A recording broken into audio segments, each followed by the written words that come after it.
건강하게 즐기는 알찬 건강정보 헬스인 뉴스입니다.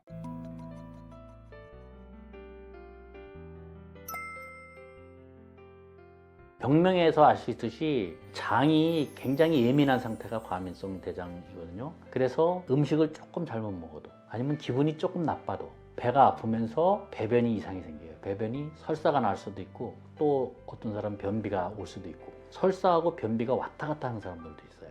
그런데 그게 주위에 있는 환경 때문에 자주 변해요. 스트레스가 제일 많고요. 그 다음에 근심 걱정 많이 하고 이런 상태 있죠. 그래서 신경성이라 그래요. 과민성 대장증후군을.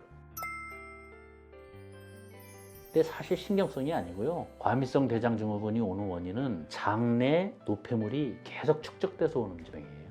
그래서 우리가 장내 환경이 안 좋으면 우리 시궁창에 벌레가 많이 생기고 세균이 많이 생기지 않습니까? 그것처럼 장내 환경이 안 좋아지면은 장내에 있는 그 병원성 미생물이 잘 자랄 수 있는 환경이 돼버려요. 그래서 염증이 계속 생기는 거예요. 그래서 그걸 미세염증이라고 그러는데 아예 그 복통 설사처럼 아주 장염처럼 확 와버리는 것이 아니기 때문에 그냥 살살 아프고 그냥 좀 설사하고 이런 정도가 계속 지속되는 거예요. 그게 미세염증이라고 그래요. 그런 증상이 계속 반복되는 거를 과민성 대장증후군이라고 그래요. 그래서 이 치료가 되게 어려운데 왜 그러냐면은 과민성 대장증후군 이 병명처럼 자꾸 너무 신경성, 스트레스 그 다음에 그 환경을 바꿔주는 이런 치료에 집중을 해요. 그래서 치료가 안 돼요. 그거보다 더 급한 원인이 뭐냐면은 장내 환경을 깨끗이 청소를 해주는 것이 더 근본적인 원인이거든요. 그래서 장내 노폐물들이 잘 안 쌓이게끔 만들어주는 게 첫 번째 조건이고요. 장내 노폐물을 잘 쌓이게끔 만드는 거는 급히 먹는 거예요.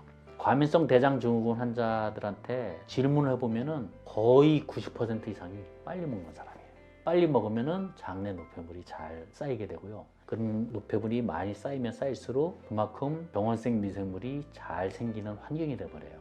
그래서 미세염증이 계속 생겨서 복통, 설사 이런 걸 일으키는 거예요.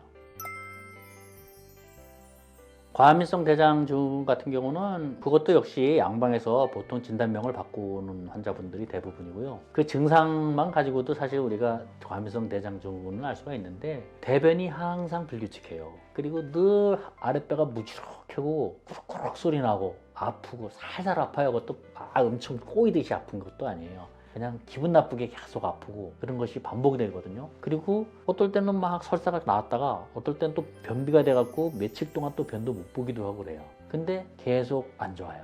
아랫배가 묵직해요.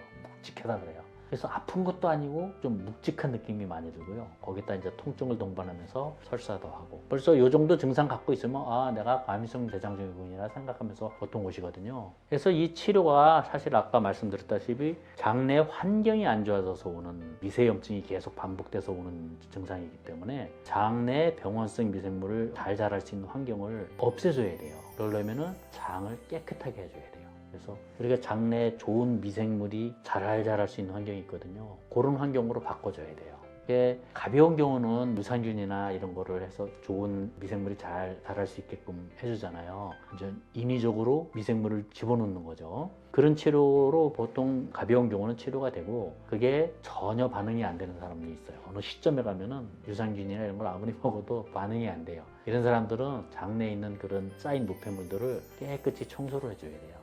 저희들이 그걸 하는데 장 안에 있는 그 독소들 아까 담적 독소라고 얘기했죠. 담적 독소가 위장에서만 쌓이는 게 아니라 전신, 혈관 림프를 타고 전신을 돌아다녀서 전신에 쌓이거든요. 그게 장에 많이 쌓이게 되면은 과민성 대장증후군이 되는 거예요. 그래서 그 담적 독소를 싹 깨끗이 청소를 해줘야 돼요. 저희들이 보통 약으로서 독소를 없애주는 그런 치료로 대부분 치료하는데 장까지 이미 딱딱해진 분이 있어요. 그런 분들은 기계치료랑 병행해서 과민성 대장증후군을 치료해야 합니다. 과민성 대장증후군이 직접적으로 오는 원인이 급하게 먹는 사람들이 많이 와요. 그래서 급하게 먹는 거를 삼가하셔야 돼요. 아까 말씀드렸다시피 한 숟갈을 뜨면은 적어도 30회 이상을 씹으셔야 돼요. 천천히 씹어서 드셔야 되고 그 다음에 술을 자주 드시는 분들은 장이 자꾸 약해져요. 그래서 장의 예민도가 높아지거든요. 그래서 음주를 될 수 있는 한 줄이셔야 돼요. 과민성 대장증후군. 두 번째 그렇고 세 번째는 뭐냐면은 배가 찬 사람들이 과민성 대장증후군에 잘 걸려요. 배를 내놓고 주무시는 습관, 평소 찬 것을 많이 드시는 분들 있죠. 이런 분들은 그런 걸 다 끊으셔야 돼요. 따뜻한 음식, 그 다음에 배를 따뜻하게 하는 습관, 이불을 늘 배 위까지 덮고 주무시는 습관, 이런 배를 따뜻하게 하는 습관과 그 다음에 배를 따뜻하게 하는 음식이나 차를 드시는 습관이 아주 중요하다고 보면 됩니다. 과민성 대장증후군은 병원생 미생물이 대장에 자꾸 많아지면서 자꾸 미세염증을 일으켜서 생기는 거거든요. 그래서 그 병원생 미생물을 물리칠 수 있는 게 좋은 미생물이 있어야 돼요. 그래서 그 미생물을 인위적으로 장에 넣어주는 것이 유산균이에요. 그래서 과민성 대장증후군이 증상이 약하거나 뭐 이런 분들은 유산균만 매일매일 복용하셔도 치료에 충분히 도움을 받을 수 있을 거라고 생각하고요. 그 다음에 장이 찬 사람들이 과민성 대장증후군에 잘 걸리거든요. 그래서 장을 늘 따뜻하게 하는 민간요법이 있는데 그게 뭐냐면은 차를 마시는 건데 건강 육개 그거를 달여서 매일매일 차처럼 드시는 거예요.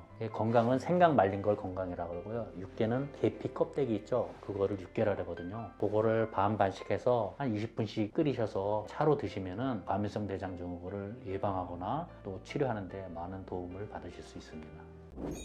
지금까지 더 건강하게 즐기자 헬스인 뉴스였습니다.